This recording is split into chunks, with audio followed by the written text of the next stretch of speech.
Hello दोस्तों, मेरा नाम है यश। स्वागत है आपका मेरे चैनल द ट्रेलर में। क्या हो अगर आपके पास अचानक एक मैसेज आए जिसमें यह लिखा हो कि आपके क्रेडिट कार्ड से इतने पैसे गायब हो चुके हैं और जब आप साइबर क्राइम में इसकी कंप्लेंट करने जाएं तब वो भी इस बारे में कोई पता न लगा पाएं। आज की कहानी भी एक ऐसे ही शख्स के बारे में है जिसने महज एक लैपटॉप का इस्तेमाल करके 17 करोड़ लोगों की क्रेडिट कार्ड इन्फॉर्मेशन चुरा ली और इस इन्फॉर्मेशन को दुनिया के हर कोने में बेच दिया गया।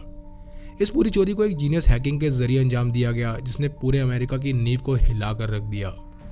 ये सारी क्रेडिट कार्ड इन्फॉर्मेशन अमेरिका की सबसे बड़ी कॉरपोरेट कंपनी से चुराई गई थी, जिसके बाद ये हैकर FBI के हाथ तो लग गया था, मगर फिर उसने अमेरिकन अथॉरिटीज़ के साथ वो गेम खेला जिसके बारे में वो सोच भी नहीं पाए और ये हैकिंग दुनिया की सबसे बड़ी हैकिंग बन गई।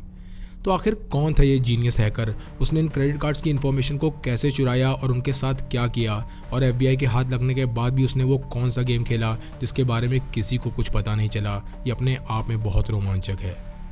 जुलाई सन 2005 की शाम एक 24 साल का लड़का मायामी में अपने घर के कमरे में बैठा अपने लैपटॉप पर उंगलियां चला रहा था। वो इस लैपटॉप पर ना तो गेम खेल रहा था और ना ही इंटरनेट ब्राउजिंग कर रहा था, बल्कि वो इस लैपटॉप पर वो प्लान तैयार कर रहा था जो हमेशा के लिए सब कुछ बदलने वाला था। सबसे ज़्यादा चौंकाने वाली बात यह थी कि दिन में ये शख्स US सीक्रेट सर्विस के लिए काम करता था, जिसमें वो हैकर्स और साइबर क्रिमिनल्स को पकड़ने में उनकी मदद करता था और रात होते होते वो खुद एक हैकर बन जाता था। ये शख्स कोई छोटी मोटी चोरी प्लान नहीं कर रहा था, बल्कि ये सीधे अमेरिका की बैकबोन यानी फाइनेंशियल कंपनीज को टारगेट करने वाला था, जिसने इसे दुनिया का मोस्ट वांटेड हैकर बना दिया। ये कहानी है एल्बर्ट गोंजालेस की, जिसका जन्म सन 1981 में क्यूबा में हुआ। अपनी ज़िंदगी के शुरुआती साल क्यूबा में गुजारने के बाद वो अपने माँ बाप के साथ अमेरिका चला गया, जहाँ वो साउथ मायामी के स्कूल में अपनी पढ़ाई करने लगा। स्कूल में जहाँ उसकी उम्र के ज़्यादातर बच्चे वॉलीबॉल और वाटर सर्फिंग खेलना पसंद करते थे, वहीं एल्बर्ट को ज़्यादा से ज़्यादा वक्त कंप्यूटर्स पर बिताना अच्छा लगता था। वो अक्सर अपने पड़ोसियों और दोस्तों के घर चला जाता और वो उनके कंप्यूटर पर बैठकर घंटों का वक्त बिताता। उसकी दिलचस्पी सबसे ज़्यादा इस बात में थी कि वो कंप्यूटर में आने वाली हर टेक्नोलॉजी को सीखना चाहता था और उसकी इसी दिलचस्पी को देखते हुए उसके माँ बाप ने उसे एक नया कंप्यूटर दिला दिया ताकि वो अपने स्कूल का काम भी कर सके और वीडियो गेम्स भी खेल सके। बहरहाल एल्बर्ट अब 12 साल का हो चुका था और चूंकि वो ये नया कंप्यूटर पाकर बहुत खुश था, इसलिए अब वो अपना ज़्यादा से ज़्यादा वक्त इसी कंप्यूटर पर बिताने लगा। उधर एल्बर्ट के माँ बाप को भी यही लग रहा था कि एल्बर्ट अपने स्कूल का काम और वीडियो गेम्स इस कंप्यूटर पर खेल रहा है, मगर वो इस बात से बेखबर थे कि उसके कदम कंप्यूटर की एक ऐसी दुनिया की तरफ बढ़ रहे थे जिसके बारे में उस वक्त बहुत कम लोग जानते थे, और वो थी हैकिंग।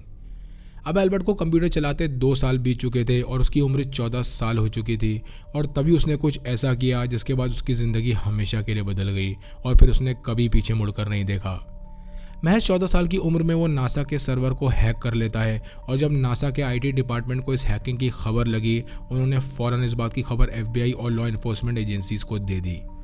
FBI और लॉ इन्फोर्समेंट एजेंसीज़ ये मानकर चल रही थी कि इस हैकिंग को अंजाम देने वाला शख्स किसी दूसरी कंट्री का है जो अमेरिका की नेशनल सिक्योरिटी को टारगेट कर रहा है, मगर जब उन्होंने इस हैकिंग को ट्रेस किया तब उन्हें पता चला कि इस हैकिंग को एक 14 साल के बच्चे ने अपने कंप्यूटर से अंजाम दिया है, और वो भी मायामी में अपने घर के कमरे से। ये पता चलती है FBI जब एल्बर्ट के स्कूल पहुंचती है, तब वो ये देखकर हैरान रह जाते हैं कि एक महज 14 साल का बच्चा इतना जीनियस कैसे हो सकता है, और उसे कुछ महीनों के लिए जुवेनाइल डिटेंशन सेंटर भेज दिया जाता है। इस सज़ा के बाद कोई दूसरा बच्चा होता तो वो अपनी इस कंप्यूटर हैकिंग हॉबी को हमेशा के लिए छोड़ देता, मगर एल्बर्ट दूसरे बच्चों से अलग एक जीनियस था और वो दोबारा अपनी हैकिंग स्किल्स पर काम करना शुरू कर देता है, बिना ये सोचे कि वो इन सब की वजह से कितनी बड़ी मुसीबत में पड़ सकता है। इसी दौरान एल्बर्ट के हाथ कुछ ऐसा लगा जो उसकी ज़िंदगी का एक टर्निंग पॉइंट साबित हुआ और जिसने उसे एक बच्चे से एक जीनियस हैकर बना दिया जो एक $multi-million फ्रॉड को अंजाम देने वाला था। एल्बर्ट अभी हाई स्कूल में ही था कि तभी उसे IRC के बारे में पता चलता है, जहां इंटरनेट यूज़र्स एक दूसरे से बात कर सकते थे, और यहीं से चैट रूम में उसकी बातचीत हैकर्स से शुरू होती है। अब वो घंटों अपना वक्त इन चैट रूम्स में बिताने लगा, जहां वो दूसरे हैकर्स से ये पूछता कि अलग अलग कंपनीज़ की इंटरनेट सिक्योरिटी को कैसे हैक किया जाए, और साथ ही साथ अपना पूरा वक्त एडवांस हैकिंग स्किल्स को सीखने में लगा दिया।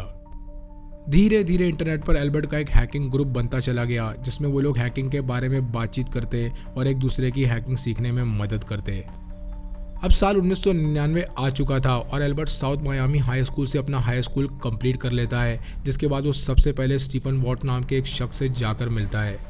स्टीफन भी एक हैकर था जो उसे आईआरसी वेबसाइट के चैट रूम में मिला था और इस मुलाकात के बाद वो दोनों अलग अलग कंप्यूटर्स के साथ हैकिंग एक्सपेरिमेंट करने लगे ताकि उनकी हैकिंग स्किल्स और बेहतर हो सके। वो दोनों इस बात से बेखबर थे कि आगे चलकर वो दोनों पार्टनर्स बन जाएंगे और 17 करोड़ लोगों के क्रेडिट कार्ड की इन्फॉर्मेशन चुराकर अमेरिका के सबसे बड़े हैकर बन जाएंगे।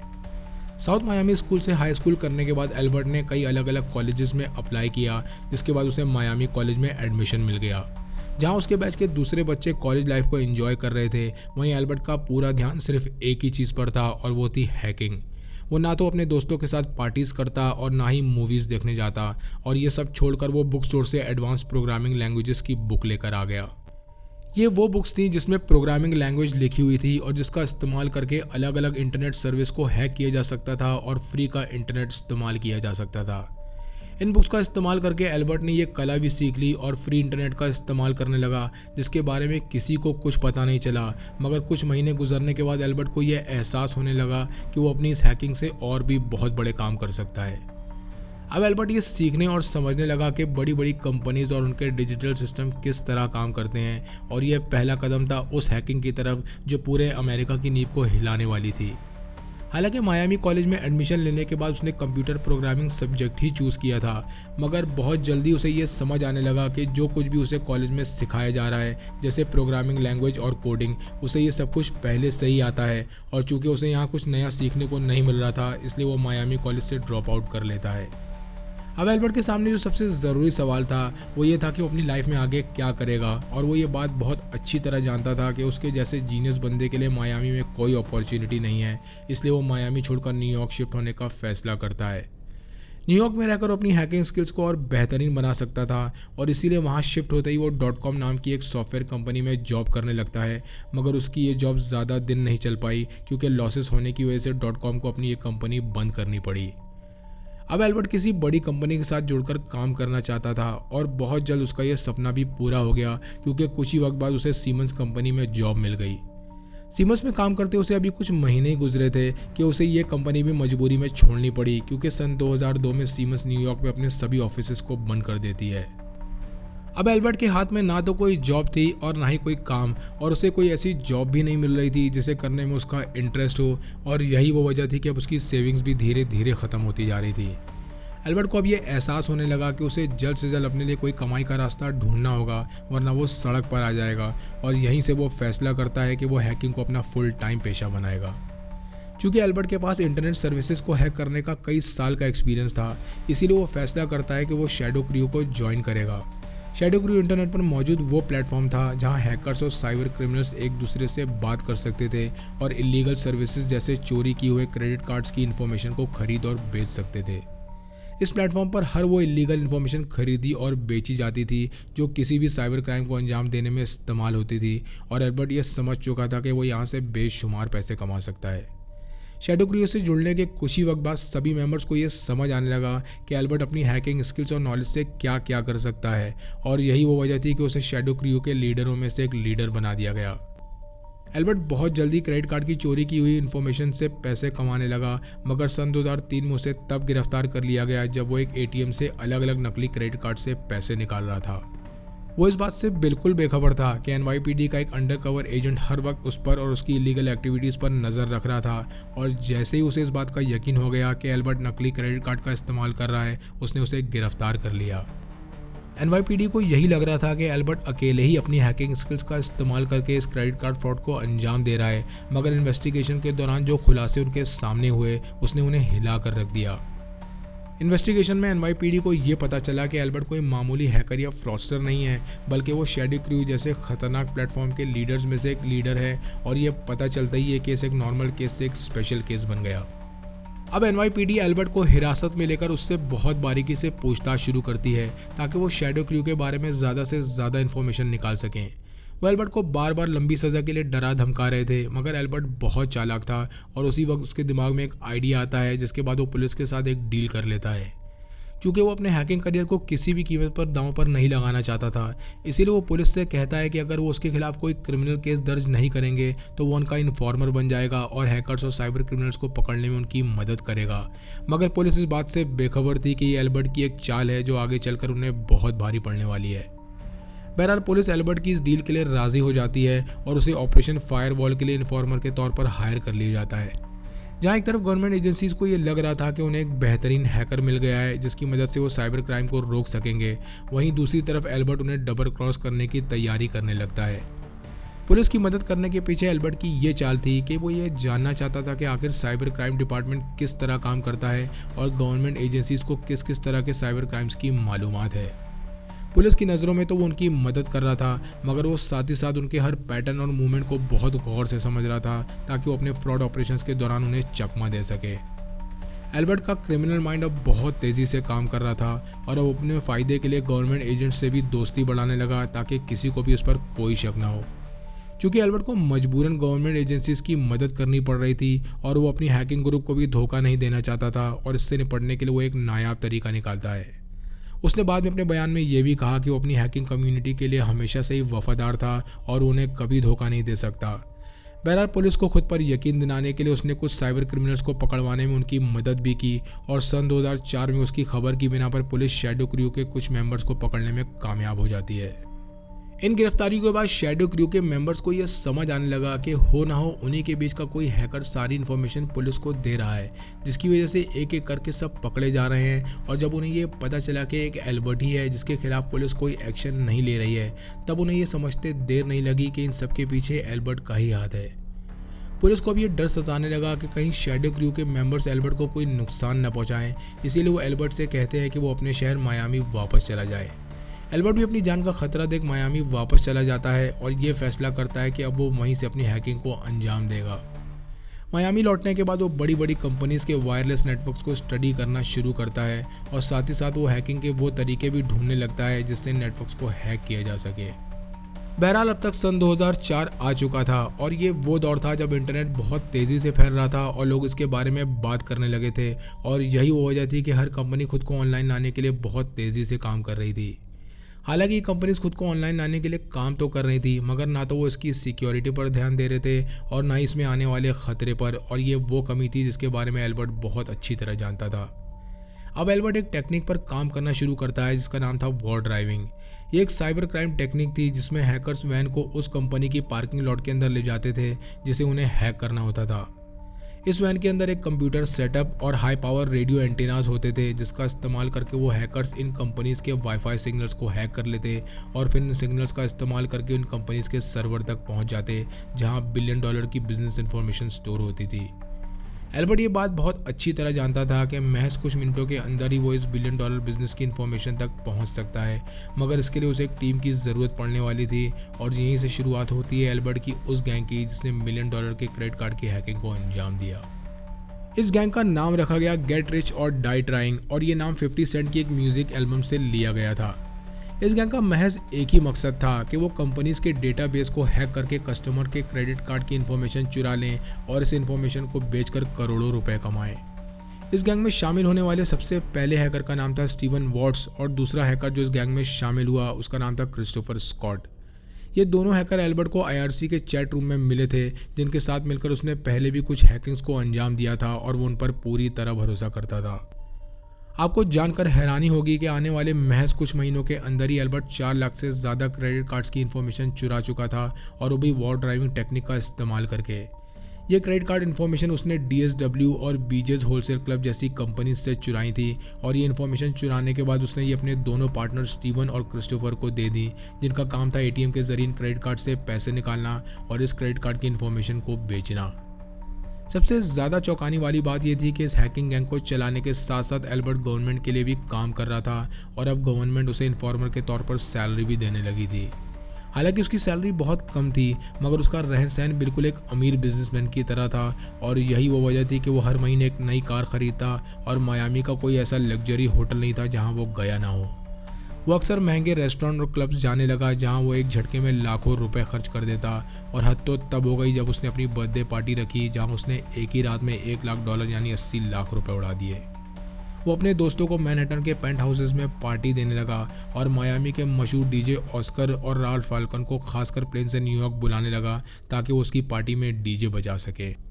सन 2005 में वो पहली बार अपने दोस्तों के साथ साउथ बीच मायामी के एक म्यूजिक कॉन्सर्ट में गया, मगर वहां पहुंचने के बाद ही उसकी एक बाउंसर से लड़ाई हो गई क्योंकि उसने एल्बर्ट को लाइन में खड़े रहने के लिए कह दिया था और साथ ही साथ उसे ड्रग्स करने के लिए बाथरूम में छुपना पड़ रहा था।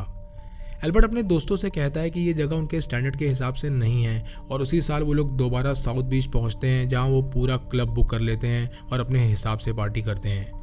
इस पार्टी में हर तरह के ड्रिंक्स और शेक्स थे जिसमें ड्रग्स मिलाकर पिया जाता था और ये एल्बर्ट के लिए एक नई दुनिया और नया एक्सपीरियंस था जो इससे पहले उसने कभी नहीं देखा था। बहरहाल एल्बर्ट अब अक्सर अपनी गैंग के मेंबर स्टीवन वॉट्स से मिलने के लिए न्यूयॉर्क जाने लगा ताकि वो लोग अब इससे भी बड़ा कुछ कर सकें। स्टीवन दिन में मॉर्गन स्टैनली के आईटी डिपार्टमेंट में काम करता था और रात को चोरी किए हुए क्रेडिट कार्ड की इन्फॉर्मेशन बेचने का काम करता था। वहीं क्रिस्टोफर स्कॉट और एल्बर्ट मिलकर कुछ ऐसा कर रहे थे जिससे पुलिस को उन पर कोई शक ना हो और उनका ये फ्रॉड ऑपरेशन चलता रहे। एल्बर्ट ये जानता था कि सीक्रेट सर्विस किन हैकर्स पर नज़र रख रही है और वो स्कॉट के साथ मिलकर इन हैकर्स को पकड़वाने लगा। एल्बर्ट और स्कॉट इन हैकर्स को उन कंपनीज की कार्ड इन्फॉर्मेशन बेचते जिन कंपनीज पर चोरी किए हुए कार्ड्स की इन्वेस्टिगेशन पहले से ही चल रही होती और इसी वजह से सीक्रेट सर्विस इन हैकर्स को ट्रेस कर लेती और उन्हें पकड़ लेती। धीरे धीरे एल्बर्ट को अब ये लगने लगता है कि वॉर ड्राइविंग टेक्निक से वो अब इतनी इन्फॉर्मेशन नहीं चुरा पा रहा है और दिन ब दिन ये उसके लिए कम चैलेंजिंग होता जा रहा था। वो अब कुछ ऐसा करना चाहता था जो उसे चैलेंज कर सके और साथ ही साथ अब वो अपनी गवर्नमेंट जॉब से भी बोर हो चुका था और यहीं से वो एक नई टेक्निक पर काम करना शुरू करता है जिसका नाम था SQL इंजेक्शन। SQL एक प्रोग्रामिंग लैंग्वेज थी जिसकी मदद से कमर्शियल वेबसाइट्स एक दूसरे से डेटा एक्सचेंज करती थी और यहीं पर एल्बर्ट को वो मौका दिखाई देता है जिससे बैठे बैठे एक क्लिक में वो $1 मिलियन की इन्फॉर्मेशन चुरा सकता था और वो भी बिना पार्किंग लॉट में आए जाए। एल्बर्ट इस टेक्निक की मदद से किसी भी कंपनी के सर्वर तक कभी भी पहुंच सकता था और इसके लिए उसे अब पार्किंग लॉट में भी जाने की ज़रूरत नहीं थी क्योंकि अब वो दुनिया के किसी भी कोने से बैठकर ये कर सकता था। इस नई टेक्निक का इस्तेमाल करने के लिए एल्बर्ट ने अपने गैंग में एक और हैकर को शामिल कर लिया था जिसका नाम था पैट्रिक टोई। अब पैट्रिक स्टीवन के साथ मिलकर हैकिंग कोड्स लिखने लगा जिसमें उन दोनों ने 20 अलग अलग एनक्रिप्टेड IP एड्रेस को जोड़ दिया ताकि उनकी लोकेशन के बारे में किसी को पता न चले। अब एल्बर्ट और पैट्रिक फॉर्च्यून 500 यानी दुनिया की 500 सबसे बड़ी कंपनीज को स्टडी करने लगे ताकि वो इनमें से एक कंपनी को चुनकर अपना टारगेट बना सकें। ये उनके प्लान का एक हिस्सा था कि किसी भी कंपनी को हैक करने से पहले उसके बारे में सारी ज़रूरी इन्फॉर्मेशन जैसे कंप्यूटर सिस्टम और उसमें कौन सी टेक्नोलॉजी इस्तेमाल हुई है ये सभी कुछ पता करते और फिर कंपनी वेबसाइट के जरिए उसके पूरे डेटाबेस को हैक कर लेते। इस हैकिंग में वो कस्टमर्स के क्रेडिट कार्ड्स की डिटेल्स को चुरा लेते और फिर मालवेयर का इस्तेमाल करके उसे डाउनलोड कर लेते। इस हैकिंग में ये सारा डेटा इतनी सफाई से चुराया जाता कि जब तक कंपनी के सिस्टम इसे डिटेक्ट कर पाते तब तक ये सारा डेटा हैक हो चुका होता और हैकिंग के बाद वो अपने डिजिटल फुटप्रिंट्स भी मिटा देते ताकि कोई उन तक ना पहुंच सके। सबसे ज़्यादा हैरानी वाली बात यह थी कि वो इन सर्वर्स में इनविजिबल बैकडोर्स भी इंस्टॉल कर देते ताकि वो दोबारा यहाँ से क्रेडिट कार्ड इन्फॉर्मेशन चुरा सकें। सन 2007 खत्म होते होते एल्बर्ट और उसकी गैंग लगभग 5 करोड़ क्रेडिट कार्ड की इन्फॉर्मेशन चुरा चुके थे और ये इन्फॉर्मेशन उन लोगों ने टारगेट, TJX, ऑफिस मैक्स और बांस जैसी कंपनीज को हैक करके निकाली थी। मगर ये सिर्फ एक शुरुआत थी और आगे चलकर वो लोग 12 करोड़ क्रेडिट कार्ड्स की इन्फॉर्मेशन और चुराने वाले थे। एल्बर्ट का हैकिंग गैंग ये सब कुछ इसलिए इतनी आसानी से कर पा रहा था क्योंकि कंपनीज या तो सिक्योरिटी मेजर्स पर काम नहीं कर रही थी और अगर कर भी रही थी तो वो सिक्योरिटी इतनी मजबूत नहीं थी जिसकी वजह से हैकर्स से बचा जा सके। एल्बर्ट अब हैकिंग की दुनिया में एक बड़ा नाम बनता जा रहा था और वो फैसला करता है कि अब वो एक इंटरनेशनल कार्टेल बनाएगा जिसके लिए वो यूक्रेनियन हैकर मैक्सिम येस्ट्रेम्स्की से कांटेक्ट करता है। मैक्सिम का काम था कि वो इस चोरी हुई क्रेडिट कार्ड की इन्फॉर्मेशन को एशिया, यूरोप और रशिया में बेचेगा और वो अपने साथ 2 और हैकर्स को ले आया जो यूरोप के क्रेडिट कार्ड्स की इन्फॉर्मेशन चुराने का काम करते थे। एल्बर्ट का ये हैकिंग कार्टेल इन हैकिंग को इतने बड़े पैमाने पर अंजाम दे रहा था कि इस वक्त तक वो दुनिया का सबसे बड़ा हैकिंग कार्टेल बन चुका था। मगर फिर सन 2008 में कुछ ऐसा हुआ जिसकी वजह से ये पूरा कार्टेल पकड़ा गया। सन 2008 की गर्मियों में एल्बर्ट और स्टीवन मायामी से न्यूयॉर्क लौट रहे थे कि तभी एयरपोर्ट से बाहर निकलते ही एक स्पोर्ट्स कार उनका पीछा करने लगती है। इस कार में सीक्रेट सर्विस एजेंट्स बैठे थे और जैसे ही एल्बर्ट और उसके साथी को इस बात की भनक लगती है वो तेज़ गाड़ी भगाकर वहाँ से भाग जाते हैं और स्टीवन के घर की तरफ निकल जाते हैं। एल्बर्ट अब ये समझ चुका था कि वो पुलिस की नज़रों में आ चुका है और वो कभी भी पकड़ा जा सकता है और उसका ये डर सही साबित हुआ। पुलिस अब जोर शोर से एल्बर्ट की तलाश में लग जाती है और एयरपोर्ट चेस के कुछ ही हफ्तों बाद मई सन 2008 में एल्बर्ट और स्टीवन को एक लग्जरी होटल से गिरफ्तार कर लेती है। सीक्रेट सर्विस के जिन एजेंट्स ने इन दोनों को गिरफ्तार किया उन्हें मौके से एक पिस्टल, 2 लैपटॉप और $25,000 कैश भी मिले, मगर ये एक बहुत छोटी रकम थी उनकी बहुत बड़ी चोरी के आगे। पूछताछ में एल्बर्ट ने पुलिस को बताया कि उसने $1 मिलियन एक बैरल में रखकर अपने घर के पीछे बैकयार्ड में गाड़ दिए हैं, जिसे सुन पुलिस हक्का बक्का रह गई। एल्बर्ट अब तक इस बात से बेखबर था कि उसके पकड़े जाने के पीछे कोई और नहीं बल्कि उसका यूक्रेनियन पार्टनर और हैकर मैक्सिम है, क्योंकि मैक्सिम को पुलिस ने नवंबर सन 2007 में गिरफ्तार कर लिया था और जब पुलिस ने उसके लैपटॉप की छानबीन की तब उनके सामने 2 खुलासे हुए।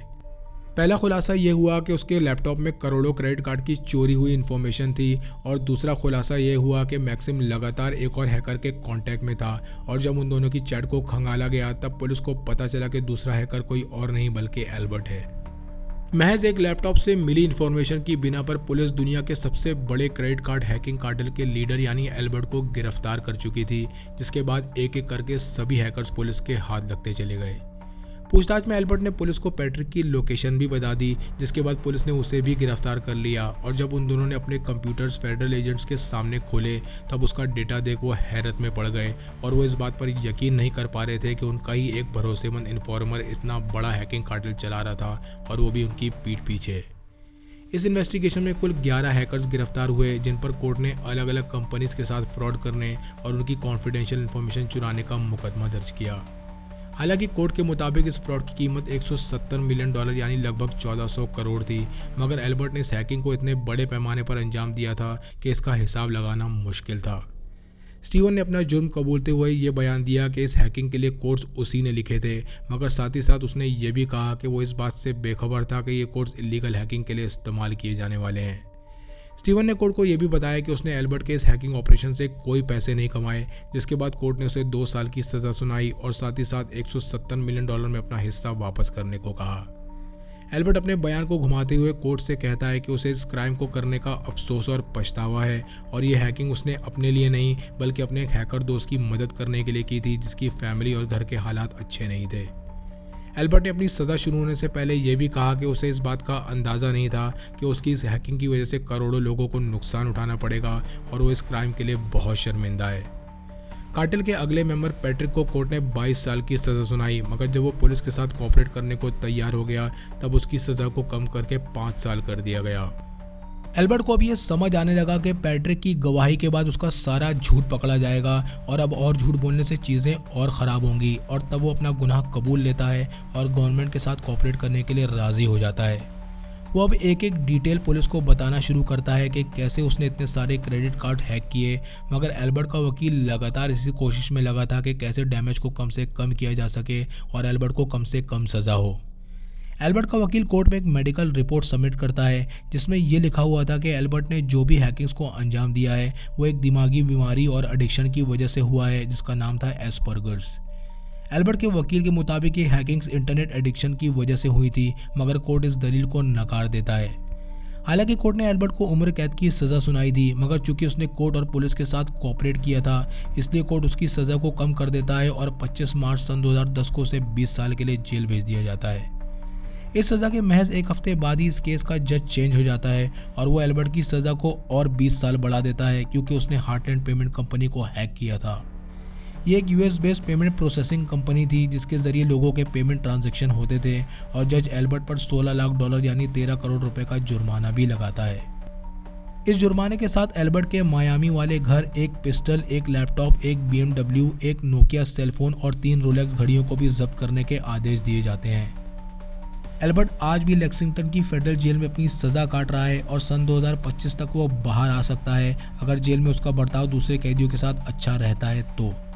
हालांकि एल्बर्ट आखिर में पकड़ा गया, मगर उसने हैकिंग के इतिहास की सबसे बड़े फ्रॉड को अंजाम दिया जिसमें लगभग 17 करोड़ क्रेडिट कार्ड्स की इन्फॉर्मेशन चुराई गई और जिसने भी इस बारे में सुना वो हक्का बक्का रह गया। आपको ये कहानी कैसी लगी कमेंट सेक्शन में लिखकर ज़रूर बताएं। चैनल को लाइक और सब्सक्राइब करें। मिलते हैं नेक्स्ट वीडियो में।